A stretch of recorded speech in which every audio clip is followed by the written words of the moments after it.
வானதி வேக வேகமாக சமைக்கிறாங்க. எங்கே அந்த கத்தி கொடுங்க கொடுங்க அப்படிங்கும்போது டம்ளர் எடுத்து கொடுக்குறேன், இதில் அளவே போடலையே, நான் அரிசி எடுத்து வைக்கிறேன் அப்படின்னு சொன்னது. எங்கே அரிசி எங்கே அப்படின்னு பாண்டியன்ட்ட கேட்குறாங்க. எல்லாத்தையும் வெட்ட ஆரம்பிச்சிட்டா, அரிசி ஊற வைக்கணும்ல அப்படின்னு. அரிசி ஊற வைக்கிறேன், டம்ளர் அளவே இல்லாமல் டம்ளரை கொடுக்குறேன், இதில் எப்படி அளக்குறது அப்படின்னு கேட்குறாங்க. பல்லவன் வந்து வேடிக்கை பார்த்துட்டே இருக்கிறாங்க, இவங்களுக்கு சமைக்க தெரியுமா தெரியாதா அப்படின்ட்டு. அதுக்கப்புறம் பல்லவன், நான் அரிசி ஊற வைக்கிறேன், நீ தண்ணி எடுத்துகிட்டு வா அப்படிங்கிறாங்க. ஆனால் பக்கத்தில் தான் தண்ணி இருக்குது. வானதி வந்து தண்ணி எடுத்து கொடுக்குறக்கு கேட்பாங்க. ரொம்ப காமெடியாக இருக்கும். அப்புறம் வந்து வேகமாக வெங்காயம்லாம் கட் பண்ணுவாங்க. சமைக்கிறதுக்கு எனக்கும் தெரியும்னு சொல்லிட்டு ஒரு வேலையாக சமைச்சு முடிச்சுருவாங்க. சாப்பிடவே முடியாது, எல்லாமே ரொம்ப காரமாக இருக்கும், அப்பளமெல்லாம் கருகி போயிடும்.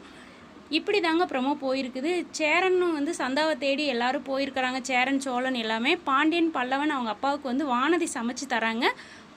ரொம்ப காமெடியாக இருக்குது. யாராலையும் சாப்பிடவே முடியல, ரொம்ப கஷ்டப்பட்டு தயிரெல்லாம் ஊற்றி தான் சாப்பிட்றாங்க. எப்படியோ ஒரு வழியாக சாப்பாடு செஞ்சுட்டேன், சாப்பிட்ருங்க, ரொம்ப டேஸ்ட்டாக தான் இருக்கும் நான் செஞ்சா அப்படின்னு சொல்லி வானதி சொல்லிக்கிட்டே சமைக்கிறாங்க. நீ நல்லா மாட்டினனே அப்படின்னு சொல்லி பல்லவன் சொல்கிறாரு. அவங்க அப்பா, உன் கொடுமடா, உன் தலையெழுத்து, நீ சாப்பிட்டு தொலை அப்படின்னு அவங்க அப்பா சொல்கிறாருங்க.